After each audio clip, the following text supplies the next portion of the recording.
Welcome to everyone. वर्तमान समस्त गोटे नुआ खबर आसी समस्त को जाना विशेषकर शिक्षक मानक ये खबर अत्यंत गुरुत्वपूर्ण।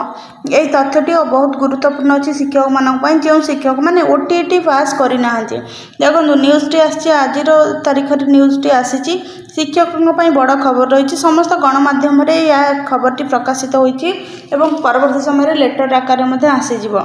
शिक्षकों टीईटी पास बाध्यतामूलक टीईटी अर्थात टीचर्स एलिजिबिलिटी टेस्ट अर्थात कहवा गले आम ओडिशा ओटीईटी जोटा ओडिशा टीचर्स एलिजिबिलिटी टेस्ट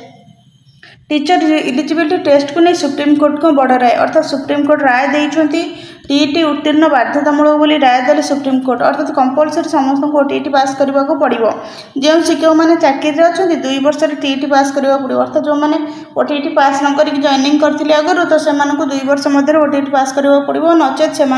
बाध्यतामूलक चाकरी अवसर ने से पदोन्नति ना जो शिक्षक अवसर समय 5 वर्ष कम अच्छी से दरकार नहीं जो मन 5 वर्ष कम से दरकार नहीं किंतु जदि 5 वर्ष अच्छी 5 वर्ष अधिक अच्छी से कौन टीईटी बाध्यतामूलक टीईटी उत्तीर्ण हो न पारे बाध्यतामूलक अवसर ने पड़ो निश्चित ने पड़ो अवसर जदि ओटीईटी आप क्वालिफाई न कर संख्या लघु शिक्षानुष्ठान क्षेत्र में निष्पत्ति बृहत खंडपीठ ने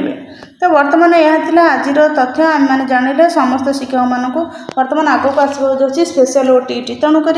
समस्त टीचर मान जो मैंने आगु टीचर अच्छा कि जो मैंने आगू टीचर होगा जाऊँच जो मानकर ओटीईटी ना समस्त ओटीईटी पास करवा बाध्यतामूलक। यहीपरि नुआ नुआ तथ्य पाइबा चैनल टी लाइक शेयर सब्सक्राइब करूँ।